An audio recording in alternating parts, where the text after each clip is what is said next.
Welcome to part 2 of Ernie Loved Golf, a conversation with Todd Yoshitake. Today, Ernie talks about focus and strategy and the relationship between baseball and golf. Let's take a look. Focus, wait a minute, and release it, and get back to it. Baseball is not like that. Baseball is that only on the field you enter the concentration, but when you come down, there's no concentration for a while. You kind of lose it, sometimes it's hard to get back. The same way in golf. Sometimes when you lose your concentration, it's hard to get back, or your focus. And a lot of little things can do it. You know, I mean, a lot of people move, airplanes, noise, any little thing can cause it. So you really have to stay there a lot. And baseball players, we're kind of conditioned to hold it for a while and then release it. And we don't know how to get it back. The only one guy to do that is pitchers, and that's Rick Rhoden. Rick Rhoden is playing well on that too. He's won almost $800,000 because he knows how to, you know, as a pitcher, he knows how to stay focused. When you go on that mound out there, you really got to know, you have to have strategy. Let me put it strategy. You call it focus, I call it, wait a minute, I call it strategy. The quarterbacks in football, like John Brody and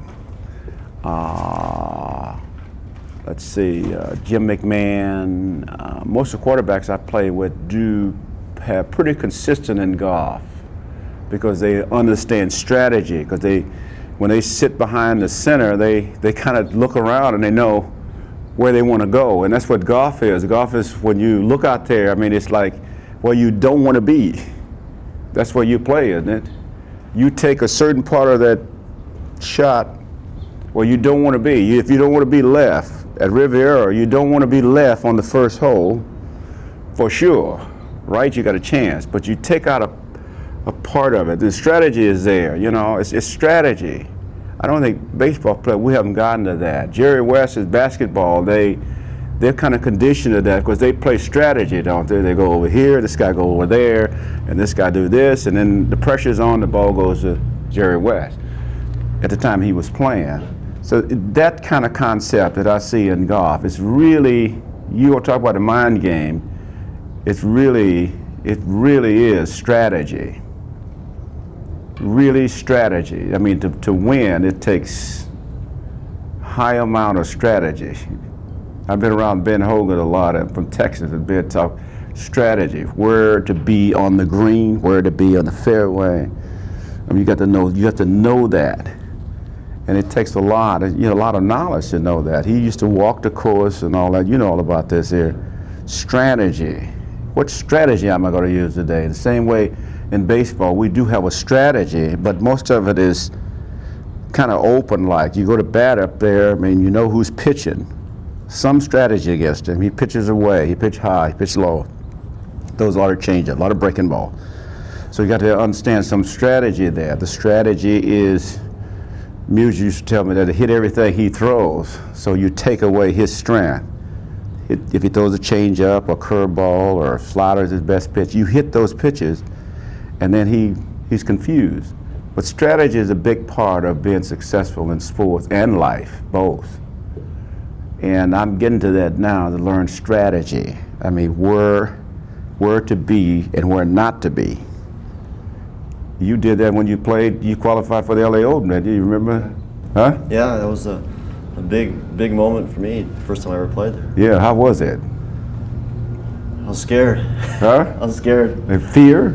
I had a lot of fear in me, you know. It was the first time I'd ever been in a tour event.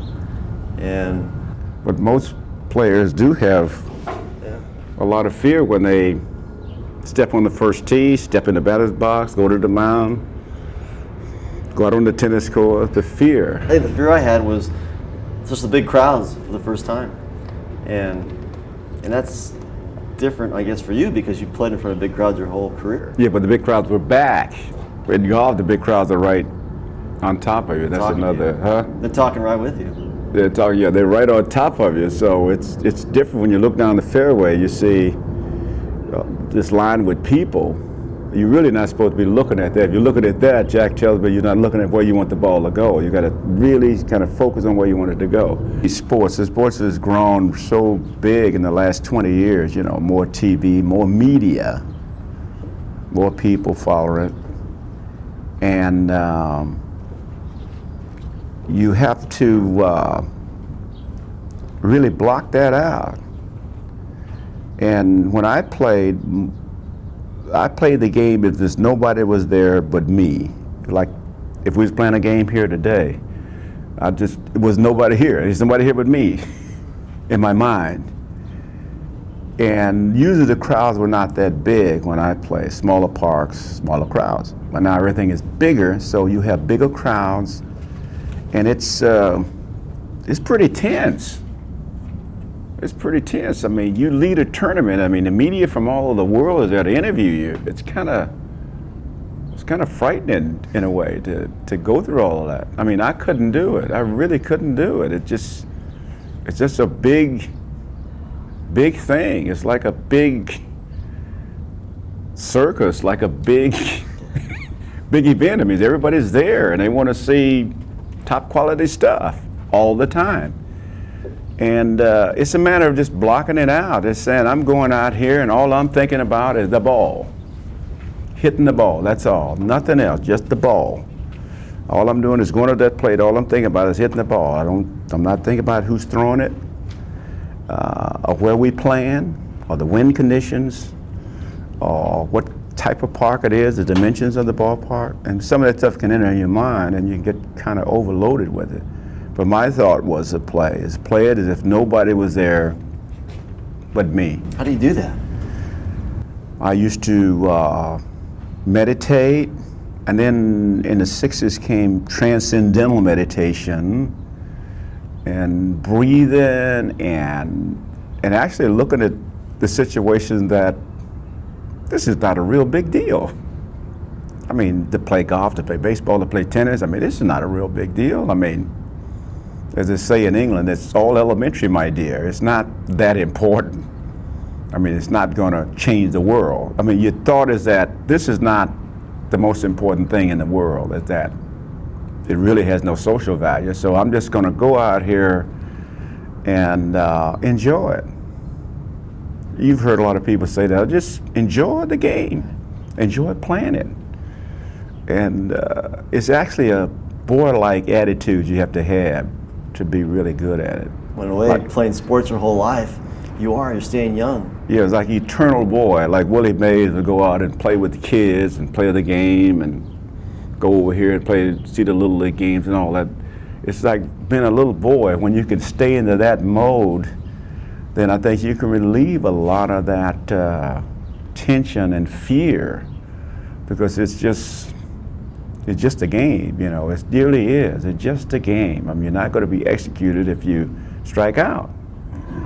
And most of the great players always struck out. It's actually the fear of failure, to overcoming that. It's okay. You want to win.